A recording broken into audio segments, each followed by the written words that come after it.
Welcome to my YouTube channel. Kung bago ka lang sa channel na to at true-blooded Aldab Nation ka, tama po ang channel na pinuntahan mo. Kaya considering na po kitang bagong subscriber.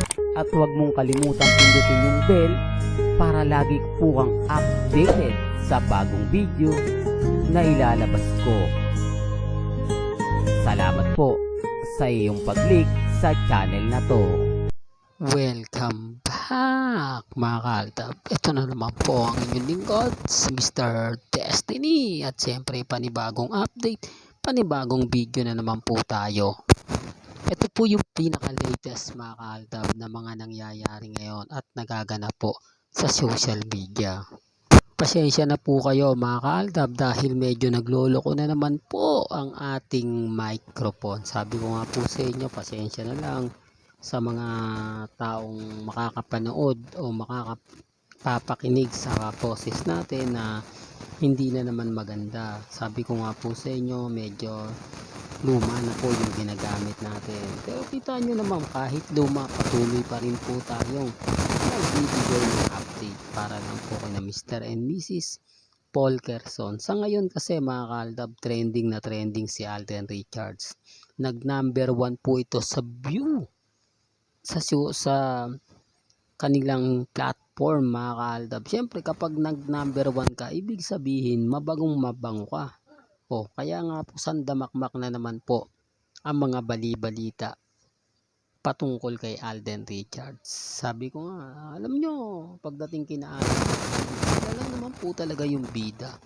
Sila lang naman po talaga yung pinag-uusapan. At siyempre sila pa rin po ang masasabi nyong pure na pure mga kaaldab na talagang nagmamahal kina Alden Richards at kay Maine Paul Kerson. Kaya ako relax lang, matatag, kampante, kahit sabihin nila na ito ganyan, abay hindi ako natitinag, hindi ako nagpapa-apekto kasi alam po natin mga kaaldab na gagamitin na naman po nila si Alden Richards. So sa mga nagsasabing laos na si Alden, tamemi na naman sila.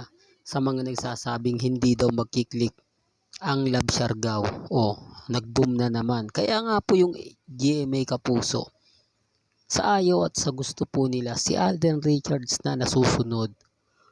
Si Alden na po talaga. Kasi marami pong mga kwento ang lumalabas na talagang literal na tumatanggi na si Alden Richards. Literal na namimili na po siya na makakasama at makakatrabaho. Totoo naman po Sa GMA Kapuso, napakarami daw pong ino-offer kay Alden. Pero tinatanggihan niya. O anong ibig sabihin nun? Kung totoo po yung sinasabi nila, hindi po makakatanggi si Alden Richards. Di po ba? Well, sa susunod na update na lang po natin yung pag-uusapan. Focus po muna tayo dito kina Mengay at Tisoy.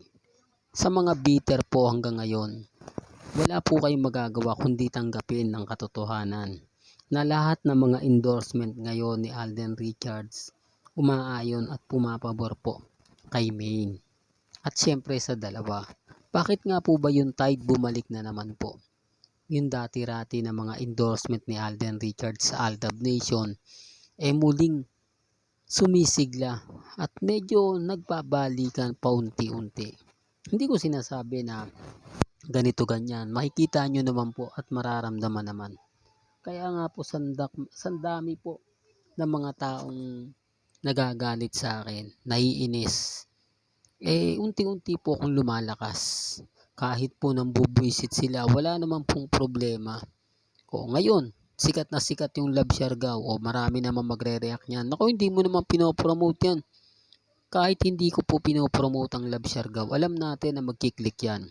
Alam natin na Alden Richards yan Kaya nga po, lahat ng mga nag-i-interview kay Alden Richards, lahat ng mga nag-i-interview kay Nadine Lustre, lahat po Alden Richards. Sa 24 oras nga, buhay na buhay si Alden Richards kung laos na yan, sa tingin nyo, babalita pa ba yan? Ang pinopromote po ng GMA Kapuso sa mga hindi nakakaalam, yun pong Cold Gray na simula na nga po yung taping.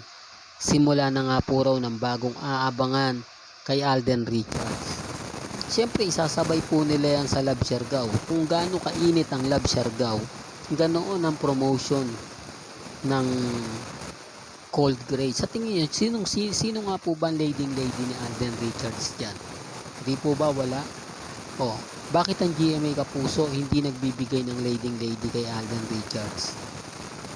Sa palagay nyo? Hindi, para lang po malinaw. Pero syempre hindi po ako namimilit. Alam nyo naman, bawat sabihin ko, bawat ipaliwanag ko, marami magre-react, marami magko-komento. Pero sa akin, normal na lang po yun. Normal lang dahil alam natin ang buong istorya. Alam natin ang buong kwento na kahit sabihin nilang hindi, kahit sabihin nilang ganito, wala pong magbabago. Si Alden Richards mananatiling matatag, mananatiling kampante. Ganun din po tayo. Lalo na po ngayon na malapit na nga po ang 11th years anniversary natin. Ilang tulog na lang po ay makikita na po natin. Mararamdaman na po natin. Bagamat marami po silang sinasabi, maraming kwento ang naglalabasan, okay lang po yan. Basta ako, masaya po ako. Masaya ako dahil eto na po yung pinakahihintay natin . Ito na po yung pinakaasahan natin. Dumating yung tamang panahon. Dumating yung tamang pagkakataon. Ang pagbabalik ni na Alden Richards at ni Maine Paul Quezon. Na kahit bali-balik ta rin nila ang sinasabi ng iba, kahit sinasabi nilang wala na, pero tayo pa rin po namamayagpag. 11th years ng anniversary ng Aldab. Hanggang ngayon, pinag-uusapan. Hanggang ngayon, marami ang mga taong nag-aabang. Kaya relax lang po kayo sa mga taong ayaw maniwala. Hindi ko naman po kayo pinipilit . Basta ako at ang buong fandom naniniwala na darating po yung panahon na pinakahihintay naming lahat. Darating din po sina Alden Richards at si Maine Mendoza. Antayin nyo. Medyo umiingay na po at nagpaparamdam na nga po ang ABS, ang GMA Kapuso, ang TV5 o ang Itbulaga dahil sa mga advertiser at sa mga taong malalapit kina Alden Richards at kay Maine Mendoza. Hindi man i-announce ngayon na sinasabi nilang isasabay sa 11th years ng anniversary ng Aldab. At least mga Kaldab, meron tayong inaasahan. Meron tayong aabangan. At ito po ang pinakaasam-asam po ng fandom ng Aldab. Di po ba?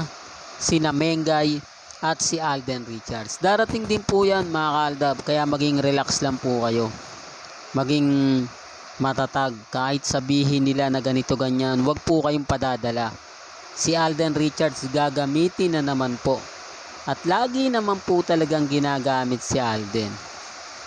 Dahil nga po sobra husay at galing. I-remind ko lang po sa mga bitter po dyan. Sa mga nagsasabi ng una, wala nang Love Siargao, babagsak ang karir ni Alden. O bakit hanggang ngayon nananatili siyang nakatayo?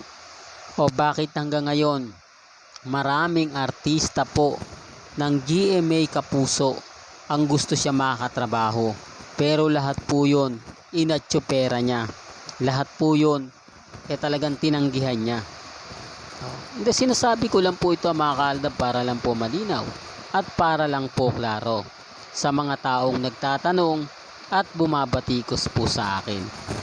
Hanggang dito na lang po ang ating latest updates. Kaya kung gusto nyo pa po ng pinaka-latest at sariwang update, abay tumutok lang po kayo dito po sa channel ni Mr. Destiny para updated kayo sa mga bago at sa mga latest na i-upload po natin maya-maya lang.